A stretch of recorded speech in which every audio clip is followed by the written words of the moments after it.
ఈ రోజున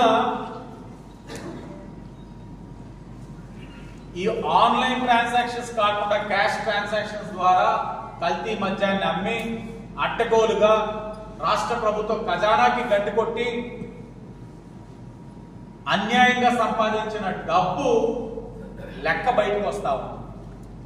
దాంట్లో పాత్రధారి మిథున్ రెడ్డి దొరికారు, అరెస్ట్ అయ్యారు.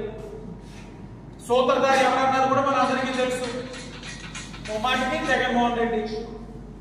పాత్రధారి ఆయనైతే సూత్రధారి ఈయనే. ఇంకా దాంట్లో చర్చించుకునేది ఏముంది? ఆఖరికి వైసీపీ వాళ్ళకి కూడా తెలుసు. కానీ దౌర్భాగ్యం ఏంటంటే స్క్రిప్ట్ ఇస్తారు, అప్రజాస్వామ్యం అంటారు, ఇవన్నీ కూడా మాట్లాడతారు. ఎందుకు అలా మాట్లాడుతున్నా వైసీపీ వాళ్ళని అడుగుతున్నాం. గత 4 సంవత్సరాలుగా లివర్ వ్యాధితో బాధపడిన వారి సంఖ్య ఎంత? మందుకు బానిసలు అవుతున్న వారి సంఖ్య ఎంత? క్యాష్ ట్రాన్సాక్షన్ ఎందుకు చేశారు? సమాధానం చెప్పగలరా ఈ వైసీపీ వాళ్ళు? సమాధానం ఉండదు.